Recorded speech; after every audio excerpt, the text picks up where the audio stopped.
Hello everyone, welcome to a new video on automation. In this video, I show the implementation of a simple file classifier using Python, which will unclutter a source folder based on the extensions that files are having. In a source folder like downloads, we might find various files with formats like txt, pdf, mp3 and png, etc. Now, I am going to show you a simple Python program to move these files automatically to respective folders based on their extension. If you see here, I have considered a source folder as an example. You can consider the source folder is your downloads folder, where I have three different files with different extensions. The first file is a.txt, b.png is the second file, and the third file is c.mp3. See, I have three destination folders here.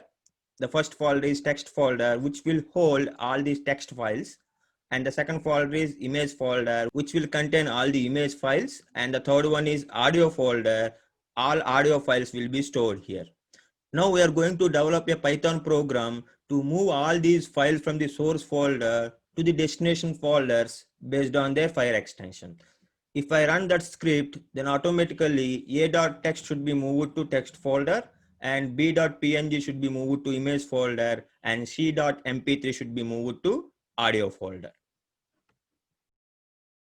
To implement that, basically we need to perform three different steps. The first one is we need to set the paths for source and destination folders.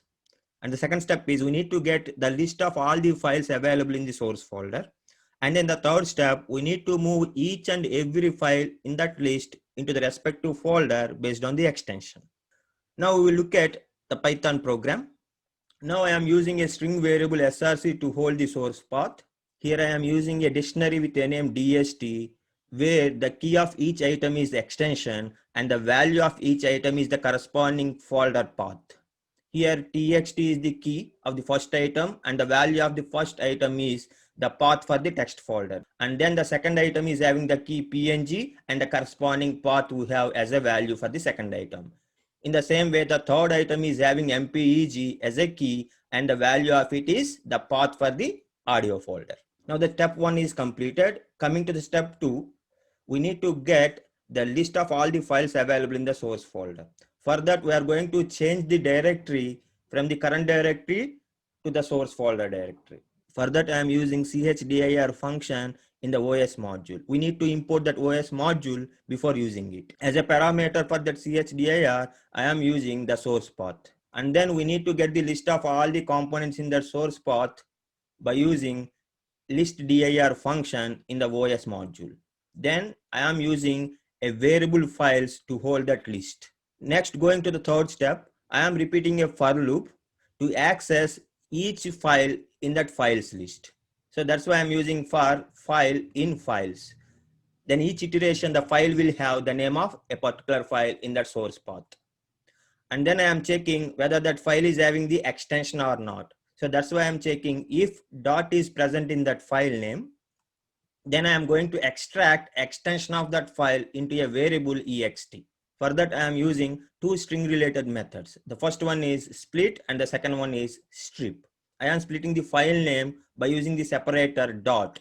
Then automatically this split method will produce list of strings where the last string is the extension. Then I am going to extract that extension, which is the last element in that list, by using the negative index -1. After that, I am using a strip method to strip any spaces are present in that extension. And then I am checking whether that extension is in that dictionary. If that extension is present in that dictionary, then simply I am using a move method available in the shuttle module to transfer the file to the destination path. Here the move method is taking two arguments. The first argument is the source path and the second argument is the destination path. Here the source is our file name that will be automatically moved to the destination path, which is given by the dictionary by considering the corresponding extension. So that is the program. Now we are going to switch into the Jupyter Notebook to execute this program. Before going to run our program, first I want to show you the source folder and its contents and the destination folders. So the source folder is there in D drive and AFT folder. This is having three files in it: a.text, b.png and c.mpeg. This is the audio file I have with an extension mpeg. And if you consider the text folder, which is empty now, and this is the image folder, which is also empty, and finally the audio folder is also empty. So this is the situation before execution of our script. Now let me go to the Jupyter Notebook. See here, initially I have imported the required modules. The first one is OS module and the second one is shuttle module. And then I have used the same code that I have explained to you. Then if I execute it, then automatically the files available in the source folder will be moved to the respective destination folders. See here, you can check now the source folder is empty. No file is existing in the source folder. Then if you observe the text folder, which is having a.txt, and the image folder is having b.png, and the audio folder is having c.mpeg, then automatically all the files from the source folder are moved to the destination folders based on their extension. Here I have considered only 3 different types of extensions. If you want to segregate your files, so based on more file extensions, you can go with that and include all those extensions and the corresponding destination paths within the dictionary DST and execute your program. Automatically all the files will be moved to the destination paths based on your requirement. So that's it, guys. I hope this video will be very much useful for you to move your files based on the extensions automatically by reducing the manual transfer of your files based on the extension. So that's it, guys. That is the end of today's concept. I will meet you with new concept in the next video.